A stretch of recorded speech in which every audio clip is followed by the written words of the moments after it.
You're listening to Stellar Success, Leveling Up for Medical Pros with Dr. Tudor Franku. Join us as we explore how medical professionals can achieve stellar success in all areas of life. It's time to level up. Hi, everyone. We're back at Stellar Success Podcast. Frank, how are you doing? I'm doing well. Thank you. Can you tell us a little bit about what healthcare compliance readiness means? Yeah, sure. So we started this company. I started the company just a little over 10 years ago. And the objective was to provide um, outsourced resources, if you will, for small medical dental optometry practices, specifically in South Texas, but it's branched out throughout Texas and beyond. And we provide these support services to small businesses so that they can be more competitive. And as you know, especially in the medical space, a lot of these small practitioners over the years have been kind of gobbled up by the larger healthcare institutions or organizations. And the ma and pa practice, as we like to call it, has had a real challenge of keeping pace. And part of the reason for that is they don't have an HR department, right? And they're not generating enough revenue to afford the kind of HR professional that can keep them safe and develop an organizational culture that's going to help them become stellar. And same thing on the compliance side. So those are really our two main platforms: is healthcare compliance and HR for healthcare. We do a smattering of other things as well, like provider contracts and facility design and stuff like that. But those are just kind of add-ons. The one thing that we also do a lot of is executive coaching. And we find that a lot of practice owners in particular, they go to school and they have a very thorough they have very thorough training on healthcare, but not so much on business management and certainly supervising people. So we kind of step into that space as well if they need our help to keep them from making a whole lot of mistakes. We think some mistakes are important, but not the really bad ones. So you're basically helping small businesses in healthcare industry that want to get acquired? No, not necessarily. In most cases, we're helping them we're trying to help them not get acquired. We're trying to, for those practitioners out there that are very happy running their own practice. It's what they've always wanted to do, and they don't want to, go to work for a larger organization like WellMed. WellMed's very big throughout the South here. And WellMed is no discredit to them, but they've done a great job of buying up small practices and hiring on these defeated physicians that just they can't do it anymore. They can't keep pace, and they don't have the money to fight to retain their own practice. I see. Yeah. How did you get in this business? Well, I started out in the United States Air Force Medical Service. I came in as an enlisted recruit way back in 1984, and it's a great institution for teaching, a youngster right out of high school a lot about leadership and management, compliance, HR, and that kind of stuff. And a lot of the providers that I worked for over the years were leaving the military, retiring, and going off into academia, or starting their own practice. And the ones that went to academia did quite well. The ones that started their own practice found themselves with some real challenges, as I've already illustrated. And so, the long and short of it is, I observed that, and I even had a couple, ask me, what's your advice for, getting out of the military? I mean, go open my own practice. What am I up against?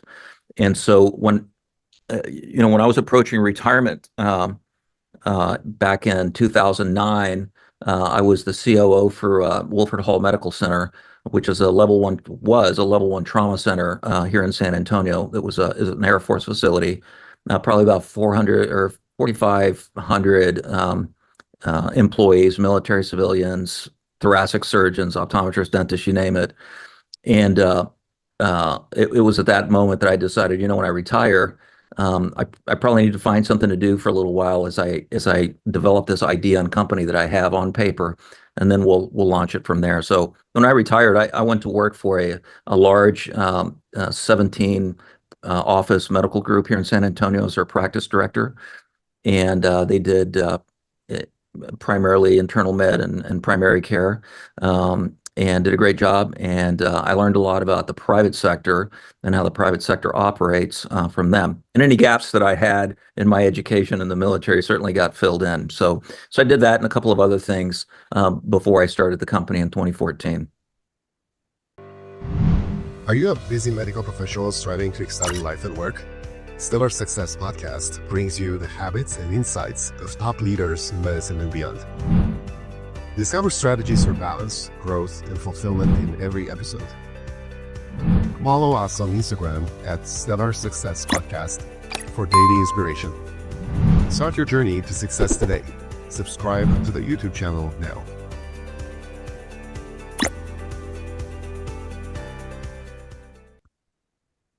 What do you think, in your experience, with all this exposure that you had to these practices in all healthcare fields? What do you think is the most important thing doctors don't pay attention to in their practice? Well, that's a great question, and I appreciate you asking that, Dr. Franco, because the answer is really obvious to me, and it wasn't always so obvious, but healthcare providers care about people, and they care about healing people, and they have very, very big hearts generally. That's not always the case, but generally they're very good people, very big hearts, very altruistic people, and managing healthcare as a business is very difficult for them. Sometimes having a difficult but necessary conversation with an employee is challenging for them, either because they really care about them, which is usually the case, or they care about them a great deal, and they're concerned about not being able to replace that employee if the employee becomes disenfranchised and decides to just walk off the job. So in a lot of cases, they're really petrified of the conflict, so they tend to be very conflict avoidant, or they're petrified of the HR or recruitment problem that's going to happen as a result of that. And so I think, as a general rule, and I'm definitely generalizing here, we take care of pretty close to 172 or 3 practices across the state of Texas. 10 years ago, we had 2. So we've grown very, very fast, and we've had occasion to really work with a lot of physicians, dentists, optometrists that are business owners, and the similarity is striking. And in almost every case, they just want to practice medicine, and having those tough conversations is a real sell for them. Yes, I think, most of the time, people they want to combine healthcare practice with entrepreneurship end up into focusing completely into the healthcare part of it and taking care of patients rather than taking care of business. Right. And I found that it's some form of denial, I would say, because they're not used to think business and take business decisions. Or, like you said, it's hard for them to take a business decision that will impact, other people in their group. But at some point, it's one of those things that doctors in general, if they are in private practice, they have to do that. They have to take the hard road in order for the business to succeed. And most of the people are in denial, or they don't want to take a practice manager, a good practice manager to solve these issues. What do you think can be done on a bigger scale, though, in terms of educating those physicians to be more business oriented when they start a private practice? Because you go out of a residency, unless you go into academia, you're going to go into private practice, and you have no clue what you're doing business wise. You know how to take care of patients, but what do you think it should be done at that level when the residents are coming out, to have at least the basic knowledge, financial, economic knowledge, to be able to run a practice? Well, great question again. You're full of great questions today. They're right up my alley. The one thing that I did not mention in the introduction is we do a lot of training. We have put on a practice owner success seminar course, which is an 8-hour course. We're trying to get one scheduled for this year. And we bring in, as the name implies, practice owners. And we're very heavy on conflict resolution, critical thinking skills, accountability. Yeah, sure. We talk about finances, and we talk about governance and incorporating your business. And we bring in an attorney, we bring in an accountant to answer those questions. But the topics that get the most attention are those particular topics. And we do a block. We do about an hour block on assertiveness skills. And it's really remarkable what that produces, because you find that a lot of the people that attend these courses, they're not very far up on the assertiveness scale. And I don't want to say that people are doormats, but their demeanor is a little bit more gentle. They're what we call agreeable people. Now, in addition to the training that I think you're right. I think that people need this training. The training is great, but the application is better. And sometimes they need somebody to hold their hand and do that. And so for our clients, we offer this course. We've got 4 of them this year, leadership and management courses, which is a little bit different than the practice owner success seminar. But we bring them to the course, and we teach these skills, and we actually do scenario role playing during the course. We just today, and we do this for general industry, just today, we taught a large group of people at the Toyota plant here in San Antonio.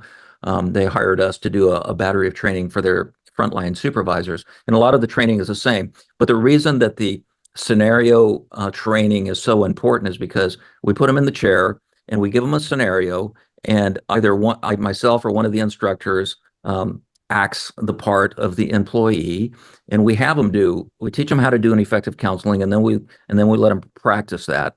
And the other students have an opportunity to engage and comment on what went well, what went wrong. And I think that it's very, very important that the application be done. And one step beyond that, the clients that hire us, so we hardly do any marketing. It's all word of mouth at this point. Clients that hire us for compliance are the clients that really know that nobody's checking their stuff and they need somebody to check their stuff.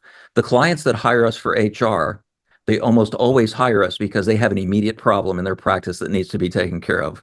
It's not a maintenance hire. It's a situation where, geez, you were referred to me. Listen, I got this problem. My manager's great, but she's running the staff off, or yada yada yada.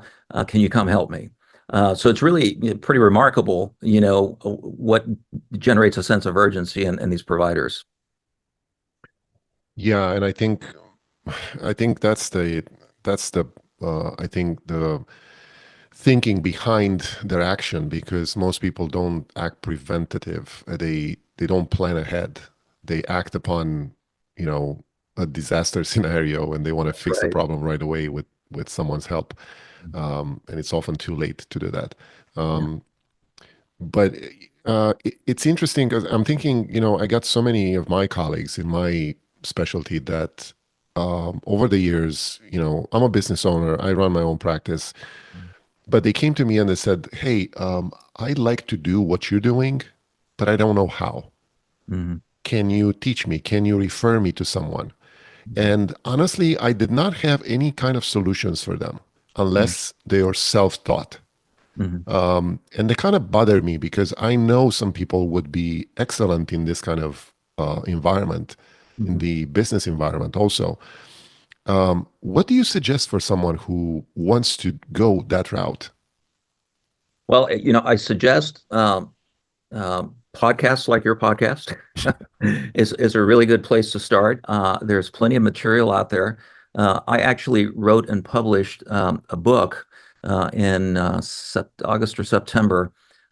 It's called Things I Need to Remember, and the subtitle is A Leader's Self-Management Guide. And it's a book of quotes that have occurred to me over the years. They're all original quotes, but I use it as a as a tool for my clients that I don't sell it to them. I just give them the book as kind of a go-to little manual of things to be thinking about.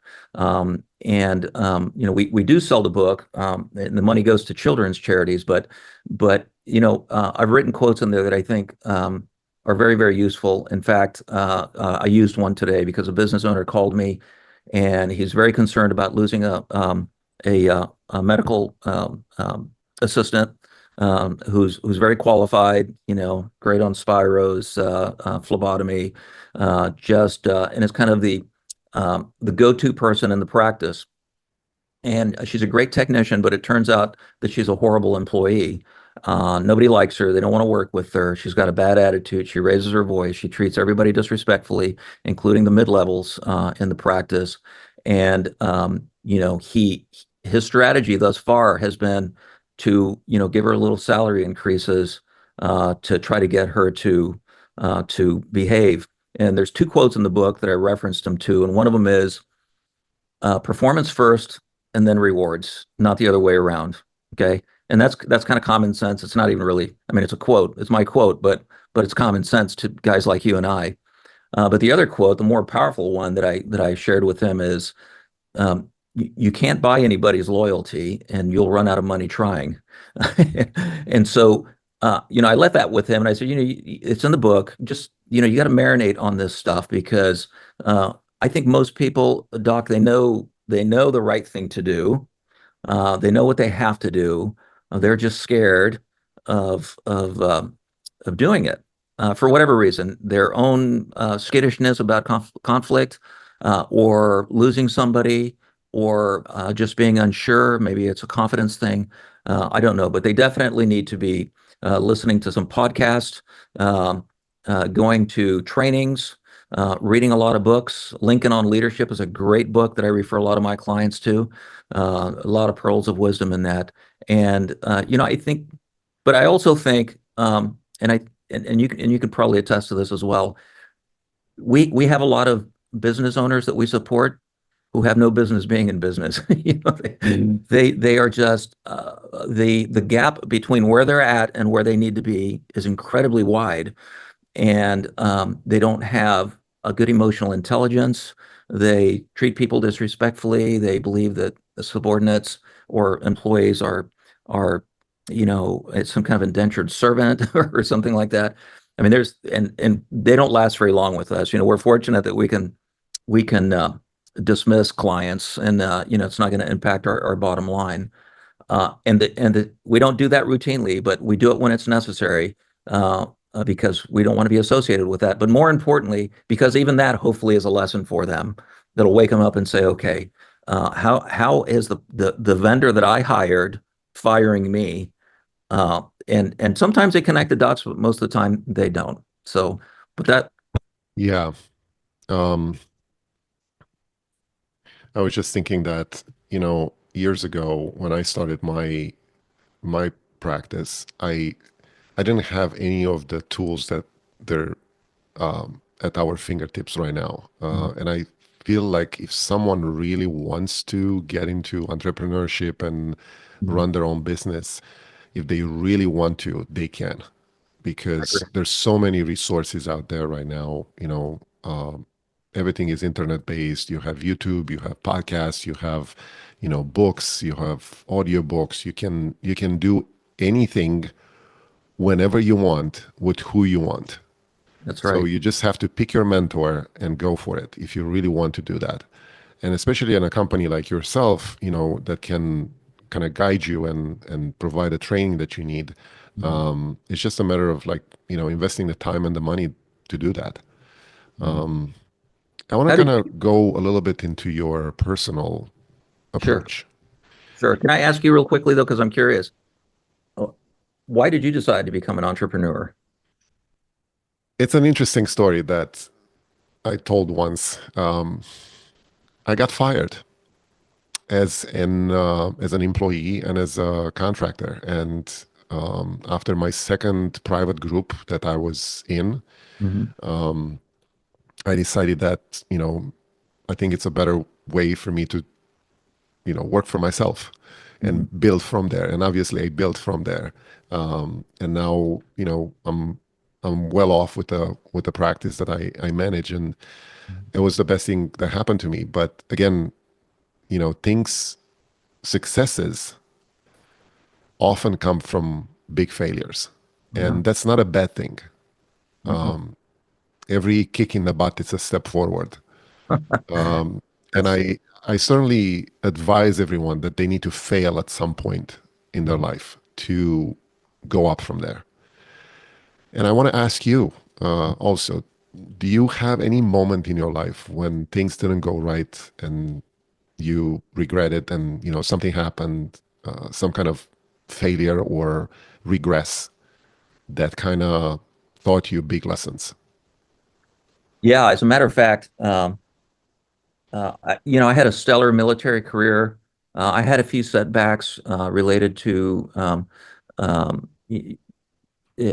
personal relationships, issues at home that kind of slow you down and can be very difficult. And most people don't realize that, the entrepreneur, the business owner, you and I do not have the luxury of uh, taking a sad day, what I call a sad day. Like people take sick days, but sometimes people they take a sad day, and we sometimes don't have that luxury.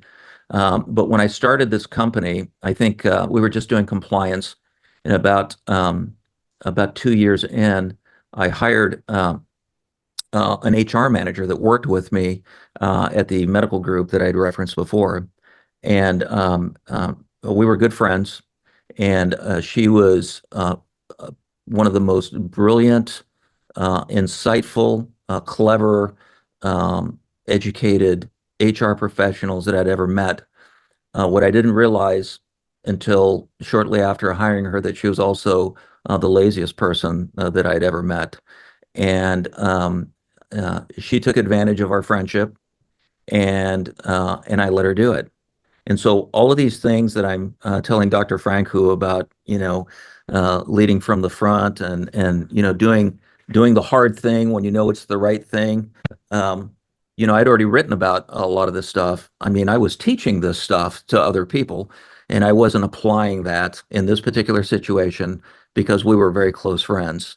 And it became very challenging for me day after day after day of her not showing up to work on time or leaving early or taking a 2 hour lunch for me to tolerate that. And uh, I was blessed by the outcome, even though COVID was very bad. I was blessed that part of the outcome of COVID is we didn't lose any money. In fact, we grew 23.4% during COVID because it turns out that COVID was all about compliance and HR for us anyway, for healthcare practices. But we got into a financial bathtub for about 30 days, and I knew that it was going to happen, and it was. COVID hit South Texas in about March of 2020, and everything shut down for about 30 days. So there weren't going to be any contract renewals in March of 2020, which meant there weren't going to be any contract renewals in March of 2021. So for that 30-day period, I had to tell the staff, listen, we're going to have to reduce hours for this month and this month only because we've arrived at the 1 year anniversary. And she did not like that, and she didn't feel like she needed to participate.